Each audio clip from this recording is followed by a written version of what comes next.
되기를 주님의 이름으로 축복합니다. 따라할까요? 갓생. 오늘의 주인공은 야베스입니다. 야베스의 갓생 세 번째 시간으로 여러분들과 함께 하겠습니다. 첫 번째는 예수님, 두 번째는 모세. 오늘은 야베스라는 인물을 통하여서 갓생의 삶을 어떻게 살아내야 되는가를 함께 살펴보길 원하는데, 세상에서 갓생은 God like life 이 줄임말이거든요. 성공적이고 멋진 삶, 내 의지, 내 노력이 되게 중요하죠. 그래서 하루를 통제해야 되고 하루의 작은 성취를 이루어내는 것에 초점이 맞춰져 있어요. 그러다 보니까 학생이 뿌듯하게 공부를 열심히 하면 그날 저녁이 뿌듯해. 근데 시험을 둔 학생이 공부 안 하고 하루 종일 자면 그 마음이 뭐예요? 불안하잖아요. 근데 공부하겠다라고 결심을 해도, 운동하겠다라고 결심을 해도, 다이어트 할 거야 라고 결심을 해도, 여러분 작심삼일이라는 말이 괜히 나온 게 아니죠. 우리의 의지가 그렇게 강해서 나온 말이 아니라 우리의 의지가 너무 약하기 때문에 나온 말이 작심삼일 아닙니까? 인간은 연약하다라는 거예요. 갓생의 삶을 살아야지, 세상이 말하는 갓생을 살아야 성공하니까. 근데 어느 순간 지쳐요. 무너지고 죄책감만 남을 때가 있더라. 우리 예전에는 우리 어린애들 꿈이 대통령이었는데 요즘은 유튜버잖아요. 아이돌하고 유튜버. 근데 유튜버 그냥 됩니까? 그 충주맨이라고 김선태라는 사람이 그 충주시 공무원을 그만두고 영상을 하나 올렸는데 자기 이름으로 이틀 만에 100만을 찍었습니다. 이틀 만에. 충주시 그 김선태가 있을 때는 그 충주시가 80만인가까지 있었다가 이제 지금 70만으로 떨어졌는데, 지금 그 김선태라는 사람이 자기의 이름으로 그 유튜브를 시작했더니 100만이 넘어서 107만, 뭐 108만까지. 그래서 기업이 홍보해달라고 거기다 댓글을 다는 그런 웃지 못할 상황이 벌어지고 있어서 요즘 한동안 지금 이슈가 되고 있거든요. 두바이 쫀득 쿠키의 인기가 사라지고 있고, 이게 사람의 인기라는 게 이게 금방 반짝하다 사라지고, 우리가 세상에 또 좋아하는 인기라든 게 항상 이렇게 영원하지 않잖아요. 그런데 그런 걸 볼 때 사람들이 어떤 마음이에요? 아, 나도 저렇게 되고 싶다. 나도 저렇게 유명해지고 싶다. 나도 기업체가 나에게 줄 수 있는 그런 인물이 되고 싶다. 그런 마음이 있어요. 그런데 그 김선태라는 사람이 하루아침에 그 자리에 올라왔겠냐라는 거죠. 수많은 인내가 있었을 것이고 재능도 따랐겠지만 그만큼 열심히 했기 때문에 그 열심이 어떻게 보면 그 성공의 자리에 있게 한 거 아닌가라는 생각을 합니다. 그러나 여러분, 세상의 갓생은요, 어때요? 모두 다 이뤄낼 수 있는 삶이 아니더라는 거예요. 결국 뛰어난 사람만 살아남는 게 이 세상의 논리더라는 거죠. 성경에서 그런데 말하는 갓생은 세상적 성공을 추구하는 갓생이 아니라 우리가 살펴본 것처럼 하나님의 주권을 인정하는 거예요. 하나님의 주권 아래서 복을 구하고 한계를 넘어서 하나님과 동행하며 거룩한 두려움으로 사는 삶, 오늘 야베스가 가르쳐주는 이 갓생의 의미가 바로 하나님께서 우리에게 원하시는 그 삶이거든요. 출발선이 상처와 아픔으로 가득한 인생의 시작이라고 할지라도 모세도 그랬지만 오늘 이 야베스도 하나님 안에서 완전히 다른 삶, 다른 스토리를 써갔던 인물이라는 것이죠. 여러분, 역대상은 바벨론 포로에서 돌아온 이스라엘 백성을 향해서 쓰인 책인데, 나라가 무너지고 성전이 불타고 정체성과 자존감이 막 바닥을 치고 있는 그런 사람들에게 하나님이 긴 족보의 글을 주십니다. 너희는 우연한 민족이 아니다. 나는 너희를 조상 아브라함 때부터 지금까지 기억하며 함께했다, 동행했다, 이래왔어. 그거를 역대하 4장을 보게 되면 누구는 누구를 낳고 누구는 누구를 낳고 막 이렇게 기록되어 있는 거예요. 유다 지파의 족보를 건조하게 나열하다가 갑자기 한 사람에게 스포트라이트를 딱 비치는데 그 사람이 누구다? 야베스더라. 그러니까 수많은 사람들이 태어났다가 죽고, 누군가 나서 다시 태어났다가 죽고, 이 역대상은 낳고의 반복이라면 이제 누군가는 태어나고 누군가는 죽었을 거 아닙니까? 계속 영원히 살지는 않으니까. 근데 스포트라이트를 누구에게 딱 비치냐? 역대상 4장에 보게 되니까 야베스라는 인물에게 비치더라. 수많은 이름들을 그냥 나열하고 지나가는데 야베스라는 이름 앞에 설명이 붙은 거예요. 그리고 그의 기도문이 붙은 거예요. 하나님 보실 때 그냥 지나칠 수 없는 인생이었던 것입니다. 야베스라는 이름은요, 아시다시피 고통, 슬픔이라는 뜻이에요. 고통 가운데 수고로이 나았다라는 뜻인데, 태어날 때부터 문제아일 수도 있고, 이 아이로 인해서 뭔가 문제가 생겼던 가정일 수도 있고, 여튼 출발이 행복한 아이는 아니었어요. 가정 형편일 수도 있고, 상처일 수도 있고, 태생의 한계로 인해서 인생 전체를 규정해 버리는 것 같은 느낌의 이름을 엄마가 지어준 거예요. 야베스라고. 아마 여기 계신 분들도 우리가 인생이 똑같지 않잖아요. 똑같이 부유한 집에서 태어나고 좋은 가정에서 태어났으면 좋겠는데 또 그렇지 않지 않습니까? 그러니까 인생의 출발은 다 다른 출발선상에 서 있기 때문에 불공평하다고 느끼는 경우가 있죠. 그런데 인생의 이 불공평한 가운데 상처와 아픔과 그런 수고를 가지고 시작한 사람들에게 이 야베스는 우리에게 소망을 주는 사람이더라. 출발선이 상처였지만 도착선이 은혜였던 사람이더라. 할렐루야. 우리도 출발선이 상처일 수 있고 출발선이 불공평해서 나약할 수도 있고 다른 사람에 비해서 보잘것없을 수 있지만 바울이 맨 마지막에 고백한 것이 뭐예요? 하나님께서 나를 사랑하셔서 그 모든 경주를 마치고 의의 면류관을 허락해 주실 것이다. 이런 믿음 가운데 그 도착선이 은혜 아니었습니까? 야베스가 고통의 출발선에도 불구하고 그가 잘한 것은 기도를 잘했다는 거예요. 지경을 넓히는 기도, 하나님의 복을 구하는 기도, 하나님의 도우심과 함께 하시기를 원하는 그 기도를 했더니 하나님 보시기에 그가 존귀한 자가 되었다. 하나님 보시기에 귀중한 자가 되었다. 여러분, 하나님이 어떤 사람을 존귀하고 귀중하게 보십니까? 기도하는 사람이에요. 할렐루야. 오늘 우리 야베스의 기도를 통해서 우리 삶도 하나님 안에서 새롭게 쓰임을 깨달으시고 오늘 4가지 살펴볼 건데 첫 번째 따라하겠습니다. 주께서 주시는 복을 구하는 삶. 야베스 기도 이렇게 시작합니다. 이스라엘의 하나님께 부르짖어 이르되 주께서 내게 복을 주시려거든. 야베스가 가르쳐주는 갓생이 뭐다? 복의 주인이 누구인지 아는 삶이었다는 거예요. 어떤 성도들은 이렇게 말해요. 복 달라는 기도 적합하지 않지 않습니까? 세속적인 것 같아요. 근데 문제는 복을 구하느냐 마느냐가 아니라 누구에게 어떤 목적으로 복을 구하고 있느냐, 이게 되게 중요한 거예요. 새해 복 많이 받으십시오. 다 새해 복 많이 받으라는 세배 받으셨잖아요. 그죠? 근데 그 복 받으라고 자녀들이 손주들이 절한다고 해서 우리가 다 복을 받는가? 그게 아니라니까요. 여러분, 우리가 복 받기 원하지만 로또에 당첨되기 원하는 분들도 있고 주식에 대박 나기 원하는 분도 있고 투자한 코인이 잘 됐으면 하는 분들도 없지 않아 있을 거예요. 세상에 오늘만 사는 인생이 아니라 언제 하늘나라 가는 인생인지 모르기 때문에 우리가 여기서 잘 살아야죠. 그런데 복을 받으며 살기 원하는 마음은 다 인지상정이에요. 그런데 야베스는 그 복을 누구에게 구했는가? 그 출처가 달랐다. 세상과는 달랐다라는 거죠. 그는 환경과 운과 사랑과 자기관리의 성취가 아니라 세상이 말하는 갓생이 아니라 하나님, 이스라엘의 하나님께 복을 구했다. 야베스의 복의 근원이 누구다?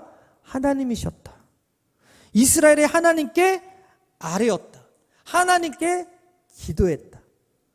복은 여러분 내가 쟁취하는 것이 아니라 언약의 하나님이 주시는 선물이라는 것을 야베스가 알았어요. 오늘 우리가 이 사실만 알고 가도 복 있는 인생임을 믿으시게 되길 바랍니다.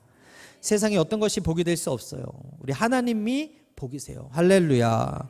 야베스는 복 자체를 거부하지 않았습니다. 여러분, 우리도 마찬가지 복 받으셔야 돼요. 할렐루야. 장수의 복을 받을지어다. 물질의 복을 받을지어다. 지경이 넓혀지는 복을 받을지어다.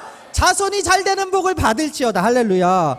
중요한 게 뭐냐? 내 욕망을 채워주세요라는 그런 기도가 아니라 주께서 나에게 주시는 복, 그것을 구했다고요.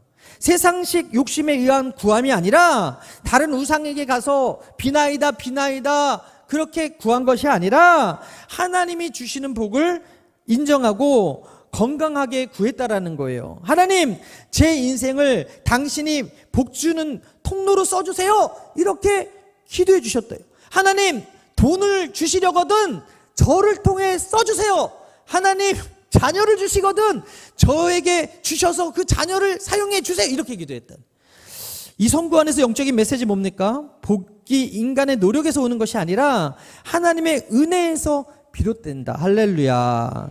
여러분, 성경에서 복은요, 하나님의 약속과 관계에서 이루어지는 거예요. 솔로몬이 무엇을 구했어요? 지혜를 구했는데 하나님 보시기에 그 지혜를 구하는 그 솔로몬이 예쁘니까 구하지 아니한 부와 명예도 더불어 같이 세트로 묶어서 주시더라. 하나님 마음에 합한 그 기도 하나로 그 인생이 바뀐 사람이 야베스와 솔로몬이거든요. 아브라함은 어떻습니까? 갈대아 우르에서 우상을 만들면서 데라의 아들로 결국 우상 만들다 죽을 그런 팔자의 평범한 사람이었는데 하나님이 그를 부르시고 뭐라 그래요? 내가 내게 복을 주어 내 이름을 창대하게 할 것이다. 너는 복이 될 거야. 그렇게 말씀하셨어요. 그러자 어떻게 됐어요? 완전히 인생이 달라졌잖아요. 자녀가 없는 한계 속에서도 하나님을 신뢰하고 하나님의 말씀을 쫓아갔더니 결국 그를 통하여 많은 이스라엘 백성들이 생기게 되지 않았습니까? 창세기 17장 2절입니다. 함께 읽겠어요. 시작. 내가 내 언약을 나와 너 사이에 두어 너를 크게 번성하게 하리라 하시니. 여러분, 마찬가지 노아도 그 당대에 모든 사람들이 죄를 짓는 그때 하나님께 은혜를 입었잖아요. 여러분, 이 세상에 하나님이 기뻐하시는 하나님의 사람 되시기를 바랍니다. 세상의 복을 구하지 아니하고 하나님께 나와 복을 구하면 하나님 마음에 합한 그 기도문 하나 때문에 그 인생이 복이 되는 인생을 살아갈 수 있더라. 야베스도 그의 이름처럼 고통의 사람으로 출발했지만 하나님께 복을 구함으로 인해서 상처를 넘어서는 갓생을 시작하더라. 지난주 살펴본 모세, 죽을 수밖에 없는 인생 어때요? 태어났더니 애굽 왕이 다 죽이래. 그런데 하나님의 은혜로 산파에 의해서 살림을 당하고 부모로 인해서 살림을 당하고 나일강에서 빠져 죽을 걸 하나님께서 바로의 공주 앞에 그를 갖다 놓고 살리게 하시고, 비록 혈기로 사람을 죽이고 미디안 광야에서 실패자로 살았던 인생이었지만 하나님께서 다시 찾아오셔서 그와 함께 하시겠다 약속하심으로 이스라엘을 이끄는 훌륭한 리더가 되지 않았습니까? 세상식 갓생은 이렇게 말해요. 내가 잘 살면 된다. 루틴을 잘 지키면 된다. 그러면 내가 복을 받을 거야. 나는 성공할 거야.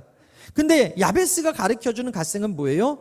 주님, 제가 무너진 이 자리에도 주님이 복인 것을 믿습니다. 주님이 주시는 그 복으로 다시 일어서게 해주십시오. 여러분, 우리 인생에 실패가 없었으면 좋겠고 넘어짐이 없었으면 좋겠어요. 근데 실패의 자리에서도 복을 주시는 분은 누구다? 하나님인 것을 잊지만 않으면 다른 것에 가서 복을 안 구하는 것이 아니라 다른 우상과 다른 무당들을 쫓아가서 복을 구하는 것이 아니라 하나님께 나와 다시 일어설 수 있는 용기와 힘을 구할 때 하나님께서 여러분들의 그 구하는 것을 허락하시고 복을 주시는 분이심을 믿으시게 되기 바랍니다. 어떤 사람은 가정의 상처 때문에 인간관계가 늘 불안해요. 그래서 완벽한 사람이 되려고 강박을 가져요. 그러다가 더 깨지지 않습니까? 관계도 깨지고 인생도 깨지고. 그런데 야베스는요, 완벽한 나를 구한 게 아니라 하나님의 복이 내 존재를 다시 정렬시키는 그런 기도를 했다라는 거예요. 복은 내가 잘나서 얻는 축복이 아니라 내가 약할 때 붙들리는 은혜인 것을 그가 알아서 하나님께 복을 구했다. 세상의 갓생은 철저히 자신의 힘과 스펙을 중요시하고 그것을 얻기 위해 노력하고 의지하지만 야베스가 가르쳐주는 갓생이 뭐다? 이스라엘의 하나님께 부르짖는 것이다. 기도하는 것이다. 복을 구하는 것이다. 에서 시작하는 거예요. 고통스러운 운명 고통이었고 상처 있었던 출생이었지만 그가 그 고통을 붙들고 그 출생의 아픔을 가지고 트라우마라고 하는 이 상처로 원망하며 살았던 것이 아니라 복의 근원인 하나님을 붙들고 기도했더니 하나님께서 그를 존귀하게 만들어 주셨다. 내 노력도 필요해요. 그러나 진짜 결정적인 게 뭐다? 하나님의 복이다. 이것을 안 사람이 야베스였다. 오늘 우리는 수고하지만 복이 전적으로 하나님께서 주시는 선물임을 기억하시고 오늘 우리 기도 속에 주님 저에게 복을 주십시오 라는 고백이 있게 되기를 바랍니다. 우리는 내 삶의 결핍과 고통을 누구에게 가져갑니까? 진정한 갓생은 내 능력이 아니라 하나님이 주시는 그 은혜에 기대어 사는 삶이니까 우리의 출발선이 상처라면 야베스와 같이 매일의 삶 속에서 기도를 쉬지 않는 은혜가 있게 되기를 바랍니다. 복을 구하는 은혜가 있게 되기를 바랍니다. 세상의 성공을 위해서 복을 구하는 것이 아니라 하나님과의 관계를 우선으로 해서 기도할 때 하나님께서 복을 줄 사람을 찾다 보면 하나님께서 들어 사용하시는 사람이 바로 저와 여러분이 되기를 바랍니다. 두 번째 따라하겠습니다. 한계가 없는 하나님을 믿는 삶. 오늘 본문에 내 지경을 넓히시고 라고 기도하고 있거든요.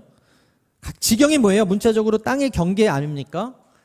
영적으로는 삶의 영역이고 삶의 영향력이고 사명이고 기회를 의미하는데 이름부터 고통이었고 상처였던 이 야베스가 하나님께 지경의 확장을 구했다는 것은 저는 여기까지밖에 못해요 라고 한계를 규정하는 것이 아니라 선을 그은 것이 아니라 한계가 없는 하나님을 신뢰했다. 할렐루야. 할렐루야. 여기서 핵심이 뭐예요? 내 한계가 곧 하나님의 한계가 아니라는 거예요. 따라해 볼까요? 내 한계가 하나님의 한계가 아니다. 우리는 편협할 수밖에 없고요. 우리는 연약할 수밖에 없지만 하나님은 문제보다 크시고요. 내 문제를 넘어서 그 문제보다 더 좋은 것을 예비하고 계시는 한계가 없으신 하나님이심을 믿으시게 되기를 바랍니다.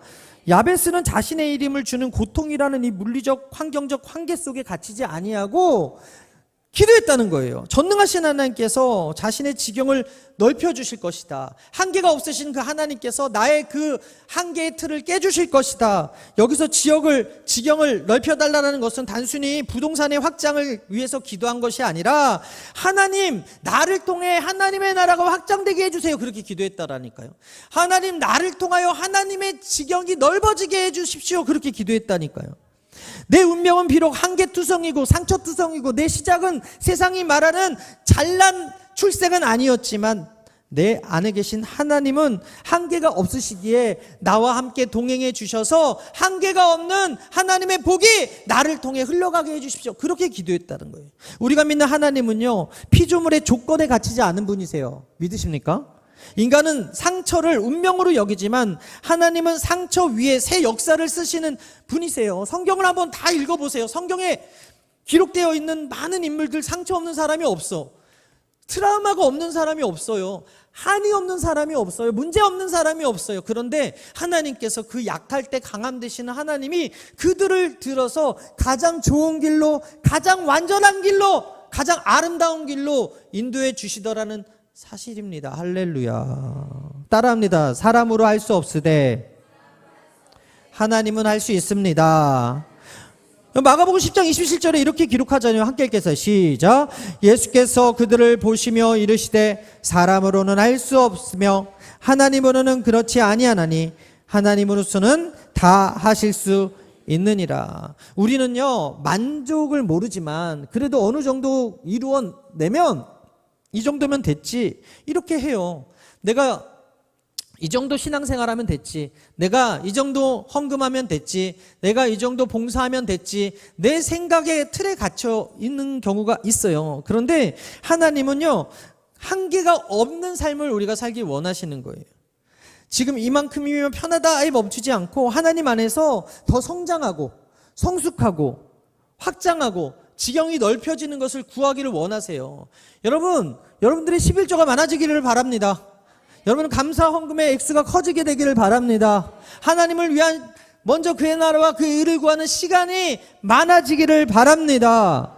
우리의 지경을 넓히는 근거 대신 하나님께서 복을 준비하고 계시고 우리의 기도를 들을 스탠바이를 하고 있는데 우리는 하나님께 구하는 게 스케일이 너무 작다라는.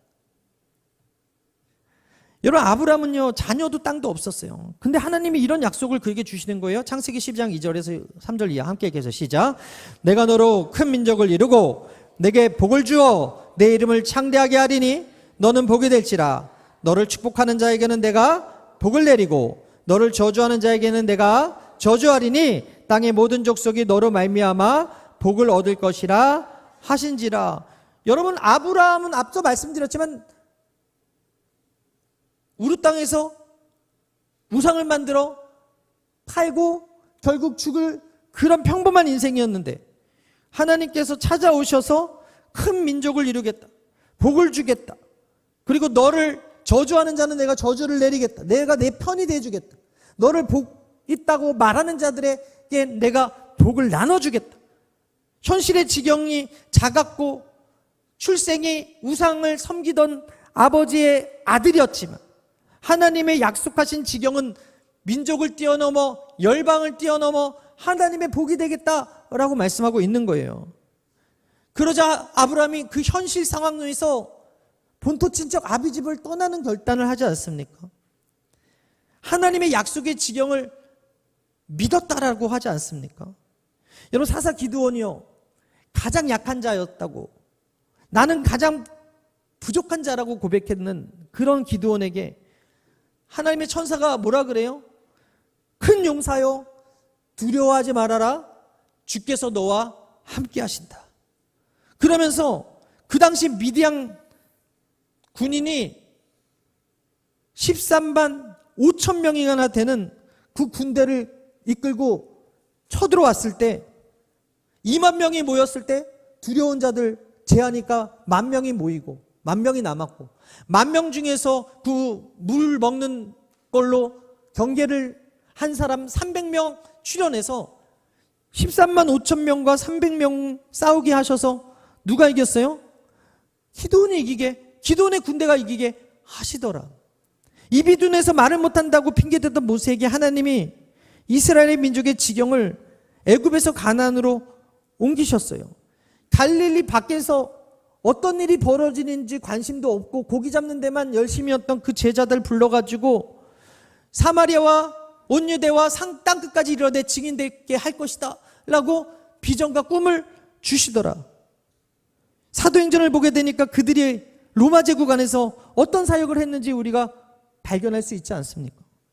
사랑하는 여러분, 하나님은 작은 우리를, 부족한 우리를 부르셔서 작게 쓰시려고 한 것이 아니라 약한 우리를 부르셔서 그냥 그 인생 살아가게 만드신 하나님이 아니라 크게 쓰시고 귀히 쓰시고 하나님의 영광을 위해 쓰시기 위해 저와 여러분을 부르셨다는 사실을 믿으시게 되길 바랍니다. 할렐루야. 여러분, 관상용 고기 중에 코이라는 고기가 있습니다. 비단잉어라는 고 얘기하면 여러분들이 좀 아시는데 얘는 되게 웃긴 게 딱 이렇게 어항 크기만큼만 큰다는 거예요. 근데 그 전문가에 의하면 얘가 강에 이렇게 방생해서 적응하면 거의 1m 이상 큰 고기인데 요만한 어항에 넣으면 요만큼 크고 이만한 어항에 넣으면 이만큼 크는 게 코이라고 하는 거예요. 환경에 따라서 크기가 달라지는 거예요. 우리가 가정 환경에 매여 있을 수도 있고요. 내 생각의 환경의 틀에 매여 있을 수도 있지만 하나님은 우리에게 너의 지경을 넓혀줄 테니 크게 기도하라고 이야기하는 거예요.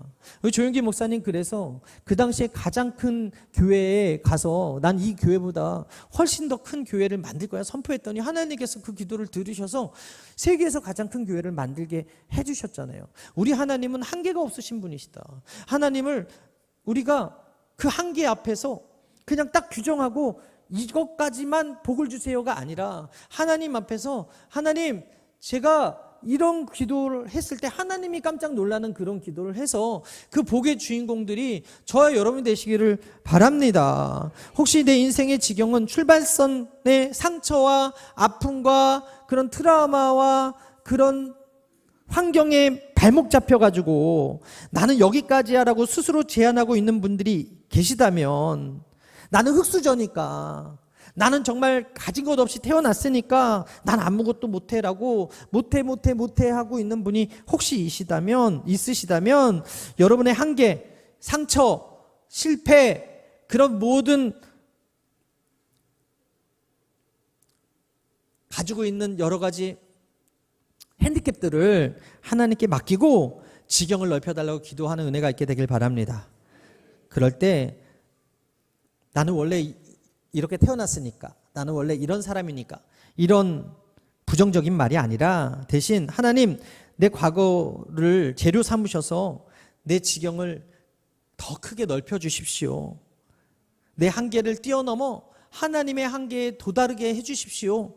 그렇게 기도할 때 한계가 없으신 하나님께서 저와 여러분들을 통해 하나님의 놀라운 역사를 이루어 주실 것을 믿습니다. 할렐루야. 세 번째 따라하겠습니다. 하나님과 함께하는 삶.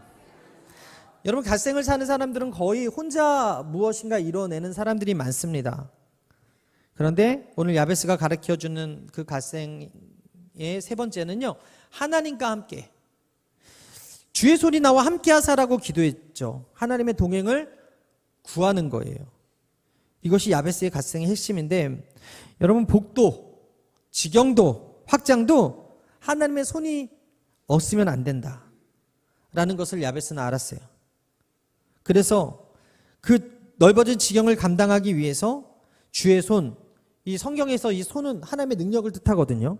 그래서 하나님의 손은 하나님의 보호를 뜻하고, 보호와 인도와 하나님의 능력과 임재의 상징이 하나님의 손인데, 그 손이 나와 함께 해 주십시오라고 기도했다라는 건 뭐예요? 하나님, 나를 보호해 주십시오. 하나님, 나를 인도해 주십시오. 하나님의 능력이 나에게 임하게 해 주십시오. 하나님, 항상 저와 동행해 주십시오. 이렇게 기도했다. 야베스는 고통의 출발선에서 하나님의 손을 구함으로 인해서, 저는 약하지만, 저는 부족하지만 하나님의 손이 함께하면 저는 강합니다. 이렇게 고백하는 거예요. 제가 어느 영상을 하나 봤는데, 이 숫사자 한 마리가 하이에나 40마리랑 싸우는 거예요. 숫사자 한 마리가. 근데 이 숫사자가 하이에나 한 마리를 잡았는데 어디를 무냐면 항문 쪽을 무는 거예요. 척추를 부러뜨리는 거예요. 항문 쪽에 척추를. 그럼 얘는 도망도 못 가고 바로 죽이지 않아요. 고통스럽게 계속 울부짖는 소리를 그 주변의 하이에나들이 듣게 하는 거예요. 그럼 절대 그 숫사자와 그 새끼들을 건드리지 못해요. 여러분 보시면 숫사자가 맨날 암컷한테 혼나는 영상들이 많아요. 사람하고 똑같아. 아내한테 남편이 맨날 혼나잖아. 근데 숫사자가 밀림의 왕이고 엄청나게 표효하면 무서운 그 숫사자도 암사자한테는 꼼짝 못하는데, 그 암사자 주변에 그 사자 새끼들이 있는 것이 아니라 숫사자 주변에 사자 새끼들이 뛰어놀아요. 우리도 마찬가지예요. 하나님이 우리와 함께 하시는데 우리가 믿음이 없어서 늘 불안하고 두려워합니다. 성경은 늘 우리에게 두려워하지 말라고 이야기하는데, 두려워하는 사람들은 결국 믿음이 없는 사람이거든요. 이 숫사자가 40마리의 하이에나를 다 상대하지 않아요. 그냥 한 마리 잡아서 물었더니 그가 두려워 떠는 소리에 다 도망가는 거예요. 마귀도 마찬가지예요. 가장 약한, 그래서 그 약한 사람 넘어뜨리고 그가 두려워서 선포하는 그 말을 듣게 하는 거예요. 그래서 같이 겁에 질려 하게 하는 거죠. 마귀의 계략이에요. 근데 우리 하나님은 어떤 하나님이에요? 그 두려워하지 말래요. 놀라지 말래요. 함께 하시겠대요. 여러분, 숫사자 옆에 어린 사자는 가장 평안하고 행복하게 뛰어놀아요. 왜? 아빠가 강한 걸 알거든요. 우리가 하나님을 믿는다면, 하나님께서 두려워하지 마라고 얘기했다면 이유를 묻거나 따지면 안 된다라는 거예요. 왜? 하나님이 두려워하지 말라고 말씀하셨으니까. 여러분, 그 역사의 무대 앞에 선 골리앗과의 전투에서 다윗이 어떻게 승리했어요? 하나님이 나와 함께 하신다는 그 믿음 가지고 승리했어요. 요셉의 인생도 상처와 한계투성이었죠. 아버지의 사랑을 독차지했다는 그 이유 하나만으로 형들한테 버림을 받고 시기와 질투로 말미암아서 미디안 상인에게 팔리게 되어서 억울한 감옥살이라는 최악의 상황 속에서도 성경은 뭐라고 얘기해요? 야훼께서 요셉과 함께 하셨다. 우리 창세기 39장 2절 함께 읽겠습니다. 시작. 야훼께서 요셉과 함께 하심으로 그가 형통한 자가 되어. 하나님의 손이 함께하는 삶은요, 그 자체가 복이고 그 자체가 형통이다. 여러분, 아무리 좋은 환경이 주어져도 주님의 손이 붙들어주지 않으면 한순간에 두려워하고 넘어지고 불안해하고 깨지는 것이 연약한 인간입니다. 세상식의 갓생은 일정표가 무너지면 무너지는 거예요. 내가 오늘 일찍 일어나려고 그랬는데 오늘 늦게 일어났어. 그럼 그 하루가 무너져요. 루틴이 깨지면 나는 실패자야가 돼버리는 거예요. 하지만 하나님과 동행하는 갓생은 넘어져도 괜찮다고 얘기하는 거예요. 실수해도 괜찮다고 얘기하는 거예요. 아무리 사람들이 흔들리고 환경 속에서 넘어져도 하나님의 손이 그를 붙들고 있기 때문에 오늘 많은 사람들이 셀프 인생을 살아요. 어떤 글을 봤는데 이 시대는 나대야 성공하는 시대다 이러더라고요. 이게 무슨 뜻인가 봤더니 결국 나대는 사람이 먼저 나대서 튄 사람이 돈을 다 쓸어가더라. 유튜브들이 그러잖아요. 먼저 시작해서 먼저 성공한 사람들이 돈을 다 쓸어가듯이 예전에는 미덕이라 그랬잖아요. 겸손이 미덕이니까 앞에서 나대지 말아라. 그렇게 튀지 말아라.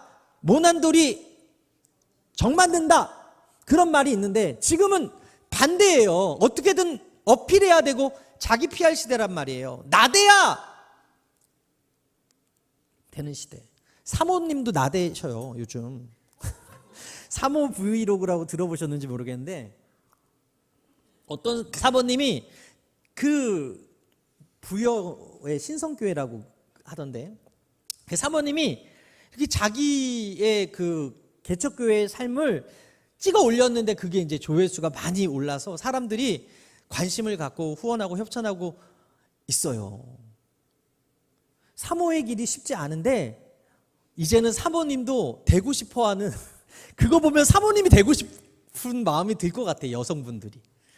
그렇게 세상은 자신을 나타내고 누군가 봐줘야 성공이라고 생각하는 그런 시대인데 그런데 중요한 게 뭐예요? 오늘 하나님은 하나님의 손이 돕는 인생이 성공한 인생이다. 그렇게 이야기하는 거예요. 결국 모든 부담도 실패도 이 나대던 사람이 다 져야 되는 것이거든요. 책임을 다 져야 돼요. 셀프 플랜, 셀프 케어, 셀프 블렌딩 멋있어 보이지만 결국 그것으로 인해서 그 모든 오롯이 그 투자에 대한 책임과 그 모든 희생은 자기가 져야 되는 게 우리네 인생인데 진짜 성경이 우리에게 감사한 것은 그걸 가르쳐 주는 거예요. 하나님의 손이 나를 도우면 하나님이 다 책임져 주신다. 우리는 매일 삶 속에서 내 능력과 경험을 의지하기보다 아침에 눈을 뜨는 순간부터 잠드는 순간까지 주의 손이 나를 도와주십시오. 그렇게 기도해야 될 줄 믿습니다. 성령의 능동적인 개입을 구할 때 날마다 하나님께서 여러분들에게 손을 내미셔서 보호하시고 인도하시고 동행하시고 형통케 하여 주신다는 사실을 믿으시게 되기를 바랍니다. 마지막 따라하겠습니다. 거룩한 두려움이 있는 삶. 거룩한 두려움이 있는 삶. 여러분 두려워하지 말라고 하는데 거룩한 두려움을 가지래. 이게 무슨 말이에요? 사람 두려워하지 말라라는 거예요. 그 대신 하나님을 경외하라.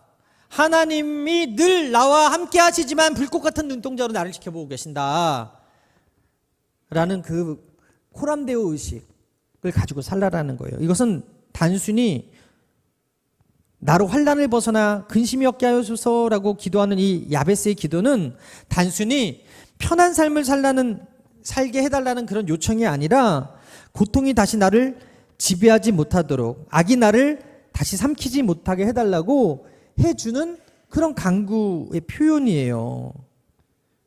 여러분 하나님은 우리가 약한 거 아십니다. 하나님은 우리가 늘 두려워하는 거 아십니다. 그래서 예수님께서 뭐라고 기도하셨냐면 다만 악에서 구하시옵소서. 다시 따라하겠습니다. 다만 악에서 구하시옵소서. 우리는 살면서 늘 넘어지고 늘 두려워하는 존재고 악의 템테이션 속에서 항상 유혹받는 그런 존재이기 때문에 예수님께서도 악에서 구해달라 기도하라고 가르쳐 주셨고, 야베스도 환난 있는 세상 속에 벗어나서 근심 없는 삶을 살기를 간구했다. 칼빈은요, 하나님을 경외하는 것은 모든 죄악을 피하는 방패다라고 얘기했어요. 다시, 칼빈이 하나님을 경외하는 것은 모든 죄악을 피하게 하는 방패다. 잠언 1장 7절에도 이런 말씀이 있습니다. 야훼를 경외하는 것이 지식의 근본이오늘.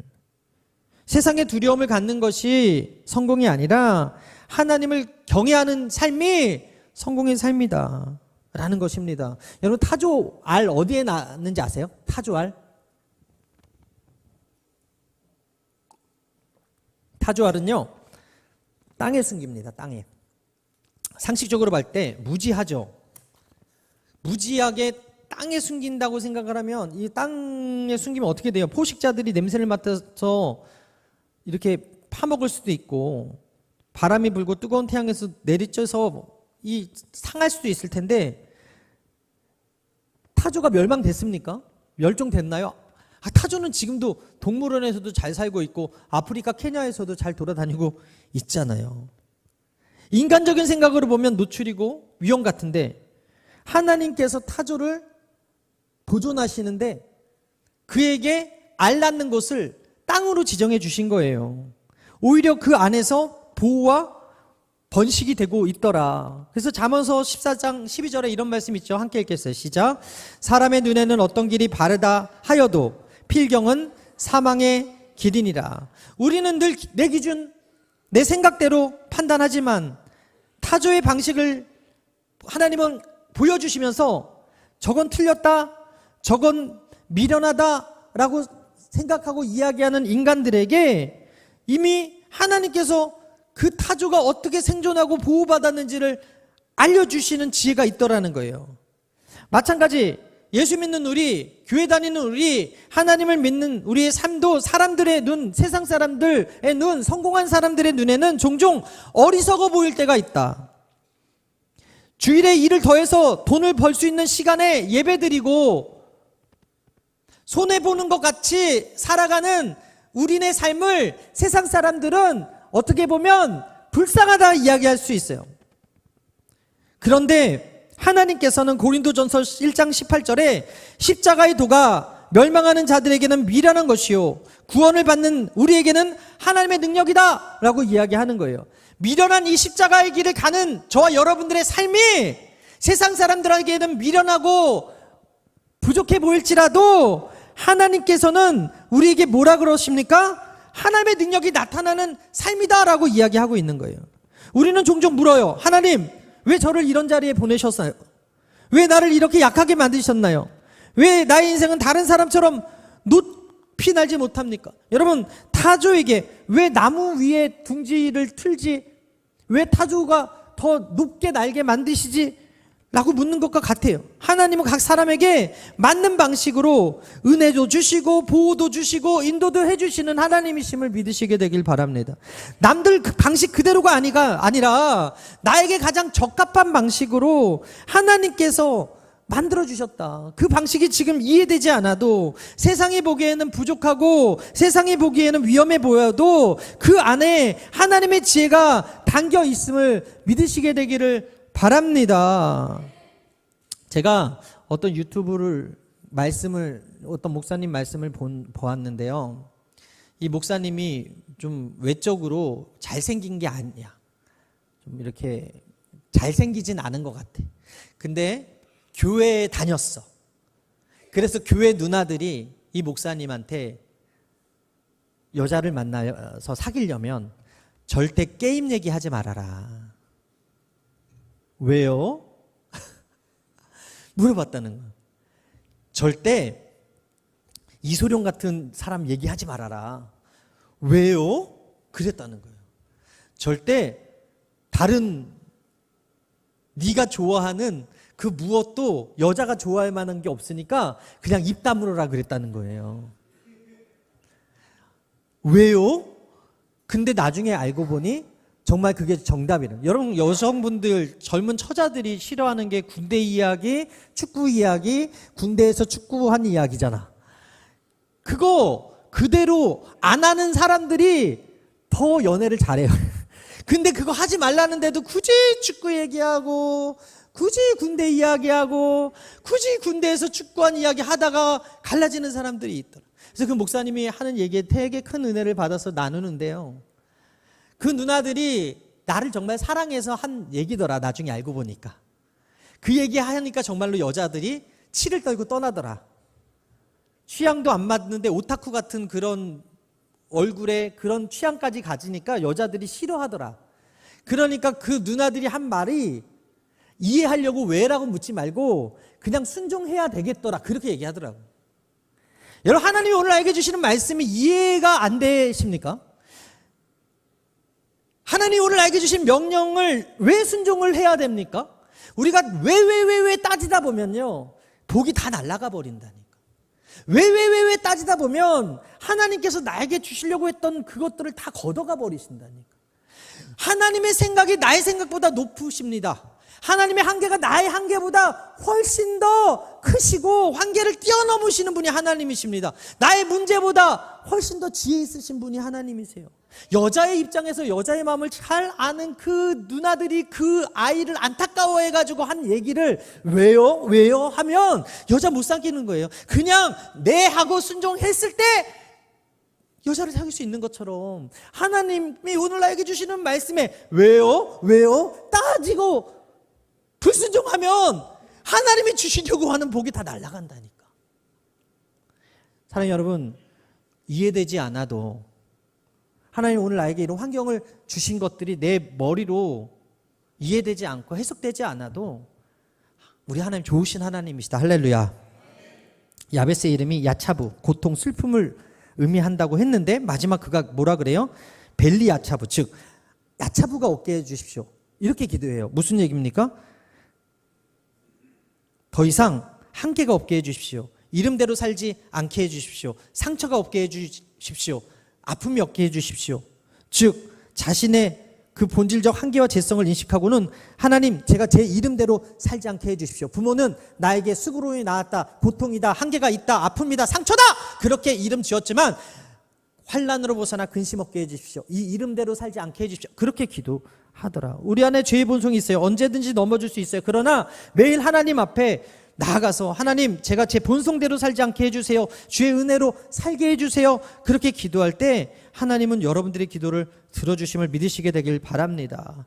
피아워십이 부른 나는 일어섭니다라는 찬양이 있는데 한계에 넘어서 하나님께 고백하는 그런 가사말이 너무 예뻐가지고 제가 준비했거든요. 우리 이 찬양 부르면서 오늘 마무리하는 시간 되었으면 좋겠습니다. 야베스의 갓생은 주님께 주시는 복을 구하는 삶이었고요. 한계가 없는 하나님을 믿는 삶이었고요. 하나님과 함께하는 삶이었고요. 거룩한 두려움이 있는 삶이었습니다. 여러분, 우리 인생의 출발선이 어떠했더라도 우리 인생에 새로운 스토리를 쓰시는 분이 하나님이심을 믿으시고 오늘도 일어서게 되기를 바랍니다. 아프게 내버려두지 마시고 상처가 상처되게 내버려두지 마시고 우리 하나님께 구해서 결국 마지막에 뭐예요? 성경이 이렇게 마무리하잖아요. 하나님이 그의 구하는 것을 허락하셨다. 따라합니다. 하나님이 그의 구하는 것을 허락하셨더라. 여러분, 오늘 이 자리에서 구하는 모든 것을 하나님이 허락하시기 위해 귀를 쫑긋 세우고 듣고 계시니까 오늘 믿음으로 고백하고 기도하는 여러분 되시기를 바랍니다. 주의 성호 3번 외치고 기도합니다. 주여! 주여! 주여!